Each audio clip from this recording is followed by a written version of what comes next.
नमस्कार दोस्तों, आपका फिर से स्वागत है हमारा YouTube चैनल स्ट्रक्चर वाला में। तो दोस्तों का इस वीडियो में आपको बताऊंगा कि अगर आप घर का कंस्ट्रक्शन कर रहे हैं, आपको पता नहीं है कि सीमेंट और सैंड का रेशियो कैसे निकालना है आपको, तो अभी मैं आपको इस वीडियो के माध्यम से पूरा एक एक डिटेल में बताऊंगा कि आपको कैसे सीमेंट सैंड एग्रीगेट का क्वांटिटी निकालना है। तो यहाँ पे आप देख सकते हैं calculate quantity of cement sand and aggregate in slab. यहाँ पे हम M20 ग्रेड का, यानी कि जो घर बनता है गांव में, जो घर बनता है, तो ज़्यादातर लोग क्या करते हैं M20 ग्रेड का ही कंक्रीट यूज करते हैं। इसके बाद M25 होता है, M30 होता है, 35 होता है, M80 तक क्या होता है, कंक्रीट का ग्रेड होता है। तो दोस्तों अभी हम आपको बताएंगे M20, इसके बाद नेक्स्ट वीडियो में M25, 30, इसके बाद डिजाइन मिक्स होता है।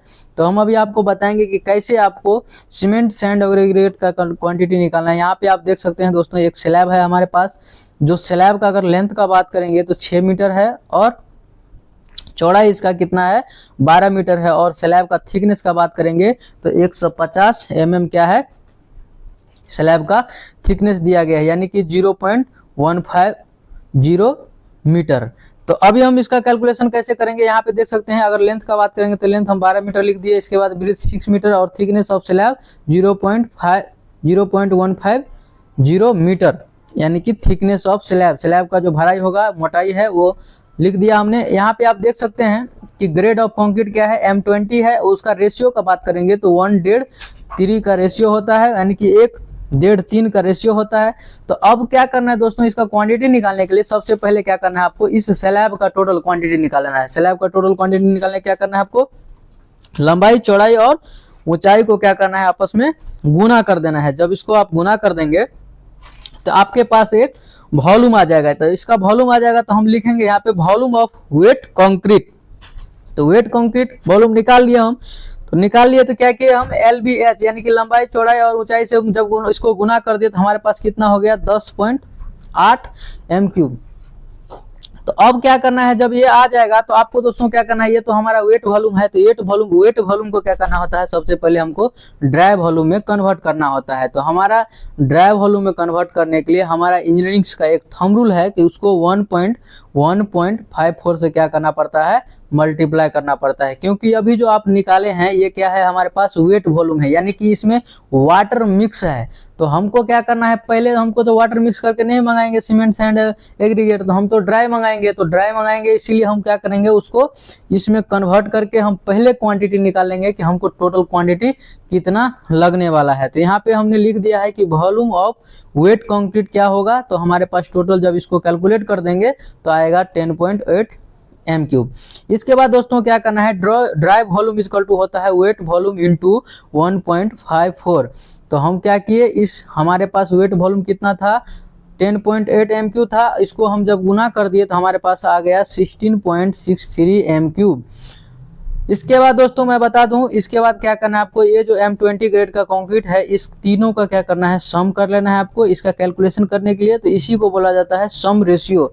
तो सम ऑफ रेशियो, यानी कि इसका पूरा सम हम करेंगे तो हमारे पास सीमेंट 1 था और सैंड 1.5 था और एग्रीगेट 3 था। जब टोटल को हम आपस में जोड़ देंगे तो हमारे पास आ जाएगा कितना, 5.5। अब दोस्तों क्या करना है, कैलकुलेशन को थोड़ा हम आगे बढ़ाएंगे। इसके बाद हम निकालेंगे वॉल्यूम ऑफ मटेरियल, यानी कि कोई भी मटेरियल यहाँ पे हो सकता है, सीमेंट सैंड एग्रीगेट। तो सेम इसी तरह से आपको क्या करना है, फार्मूला लगाना है। तो volume of material equal to होता है रेशियो ऑफ मटेरियल, यानी कि यहाँ पे आप देख सकते हैं सीमेंट 1 है, सैंड 1.5 है और एग्रीगेट 3 है। तो जिस भी मटेरियल का आपको निकालना है वो मटेरियल क्या करना है, यहाँ पे आपको रख देना है। तो ratio of material divided by sum of ratio. Sum of ratio means ये जो हम तीनों को जोड़ दिए हैं, ये रेशियो यहाँ पे रखना है, इसको गुना कर देना है ड्राई वॉल्यूम से। ड्राई वॉल्यूम हमने यहाँ पे निकाल दिया है 16.63 m3। तो आपको क्या करना है, इससे मल्टीप्लाई कर देना है। तो जब मल्टीप्लाई आपको कर देंगे तो यहाँ पे आप देख लीजिए वॉल्यूम ऑफ सीमेंट। तो हम जब वॉल्यूम ऑफ सीमेंट निकालेंगे तो हमारे पास कितना आ रहा है, रेशियो ऑफ मटेरियल सीमेंट का यहाँ पे क्या दिख रहा है, 1 है। तो हम क्या करेंगे, यहाँ पे 1 लिख देंगे। सम ऑफ रेशियो का बात करेंगे तो हम पहले निकाल दिए थे, 5.5 है। इसके बाद इंटू ड्राई वॉल्यूम हमारे पास 16.63 m3 है। यहाँ पे देख सकते हैं 16.63 है, इसको हम मल्टीप्लाई कर दिए तो हमारे पास आ गया 3.02 m3। यानी कि हमारे पास अभी जो सीमेंट लगेगा वो 3.02 MQ लगेगा, लेकिन आपको दोस्तों मार्केट में MQ के हिसाब से नहीं मिलता है, क्यूबिक फीट के हिसाब से नहीं मिलता है, आपको बोरी के हिसाब से मिलेगा, केजी के हिसाब से मिलेगा। तो आपको क्या करना है, इसको पहले केजी में कन्वर्ट करना है। तो दोस्तों केजी में इसको कन्वर्ट करने के लिए सीमेंट इन केजी में कन्वर्ट करने क्या करना है, सीमेंट का डेंसिटी होता है दोस्तों 1440 केजी पर एम क्यूब। इसको आप गुना कर देंगे तो आपके पास आ जाएगा 4354 केजी, यानी कि 4354 केजी आपको क्या हो जाएगा, सीमेंट लग जाएगा इस स्लैब को डालने के लिए, इस स्लैब का कंक्रीट करने के लिए। तो अब हम इसको क्या करेंगे दोस्तों, इसको कन्वर्ट कर देंगे बोरी में। कैसे करना है, तो एक बोरी में 50 किलो होता है, तो हम लिखेंगे सीमेंट इन बैग्स। तो हम क्या करेंगे, इस 4354 में हम 50 से डिवाइड कर देंगे तो हमारे पास दोस्तों आ जाएगा कितना, 87.08 बैग्स सीमेंट आपको क्या हो जाएगा, यूज हो जाएगा इस स्लैब को कास्टिंग करने के लिए। अब हम आगे बढ़ेंगे ड्राई वॉल्यूम। यहाँ पे हमने लिख दिया है कि वॉल्यूम ऑफ सैंड, यानी कि हमको सैंड कितना लगेगा। तो हमारा सैंड का रेशियो कितना था दोस्तों, 1.5 था, तो हमने 1.5 लिख दिया इंटू ड्राई वॉल्यूम हमारे पास 16.63 था। इसके बाद हमने सम ऑफ रेशियो से इसको डिवाइड कर दिया। 5.5 हमारा क्या था, सम रेशियो था, जो कंक्रीट का ग्रेड रेशियो हमने निकाला था 1.5 और 3 जब जोड़ देंगे इसको तो कितना होगा, 5.5 हो जाएगा। तो यहाँ पे हम आपको बताते हैं, देखिए 1.5 और 3 इसको जब जोड़ दीजिएगा तो हो जाएगा 5.5। तो वही हमने क्या किया था, यहाँ पे कैलकुलेशन करके निकाला था, इसको डिवाइड कर दिया तो हमारे पास कितना आ जाएगा 4.53 M3। तो दोस्तों आपको क्या होता है, सैंड MQ में नहीं मिलता है, आपको क्यूबिक फीट में मिलता है, सेफ्टी में मिलता है। तो सैंड को सेफ्टी में कन्वर्ट करने के लिए क्या होता है दोस्तों, 1 क्यूबिक मीटर इक्वल टू होता है 1 M3 में होता है, 1 M3 इक्वल टू होता है 35.314 क्यूबिक फीट। तो यहाँ पे हमारे पास कितना था वॉल्यूम सैंड का हमारे पास 4.53 था, तो 4.53 लिख दिए। इसके बाद इससे मल्टीप्लाई कर दिए 35.314 से, तो हमारे पास टोटल कितना हो जाएगा 159.97 सेफ्टी क्या हो जाएगा, आपको सैंड लग जाएगा।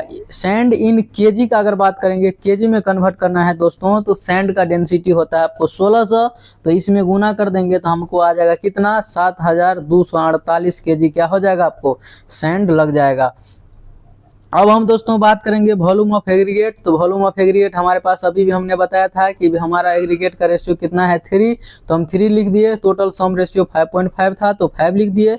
इसके बाद हमको ड्राई वॉल्यूम से क्या किया, इसको मल्टीप्लाई कर दिए तो हमारे पास आ गया 9.07 M3। लेकिन एग्रीगेट दोस्तों आपको MQ में नहीं मिलता है, क्यूबिक फीट में मिलता है, तो इसको क्यूबिक फीट में भी हम कन्वर्ट करेंगे। तो एग्रीगेट इन क्यूबिक फीट तो हमारे पास अभी आया था MQ में था 9.06 इंटू ये भी क्या होता है 1 M3 इक्वल टू होता है 35.314 क्यूबिक फीट। तो दोस्तों इसको जब क्यूबिक फीट में कन्वर्ट कर दिए तो हमारे पास आ गया 320.33 क्यूबिक फीट। अब एग्रीगेट का हम अगर केजी में निकालना रहेगा तो केजी में निकालने के लिए दोस्तों ये 1550 से 1600 तक होता है। इसका जो डेंसिटी होता है वो वैरीज करते रहता है, तो इसीलिए हम यहाँ पे 1550 से मल्टीप्लाई कर दिए तो हमारे पास आ गया यहाँ पे 14,058 केजी। अगर हम दोस्तों इस छत को ढलाई करने के लिए अगर हम वाटर का बात करेंगे तो वाटर कितना लगेगा, तो हमारे पास वाटर सीमेंट रेशियो जो होता है दोस्तों 0.45 होता है। तो हम यहाँ पे हमको कितना सीमेंट लग रहा था, तो हमारे पास टोटल सीमेंट लग रहा था 4354 केजी। तो हम इसको क्या किए, इससे मल्टीप्लाई कर दिए तो हमारे पास क्या आ गया 1960 लीटर क्या होगा दोस्तों इसमें वाटर लग जाएगा। तो हमको कितना हो जाएगा, सीमेंट लगेगा हमको 87.08 बैग, सैंड लगेगा 159.97 सेफ्टी। इसके बाद एग्रीगेट का बात करेंगे तो हमको लग जाएगा 320.33 सेफ्टी। तो दोस्तों मैं उम्मीद करता हूं कि आपको इस वीडियो के माध्यम से समझ में आ गया होगा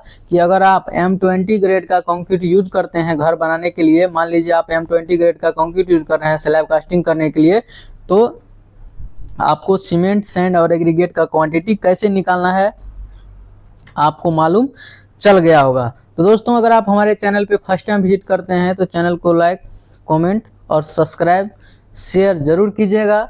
बाकी वीडियो लास्ट तक देखने के लिए थैंक यू, धन्यवाद।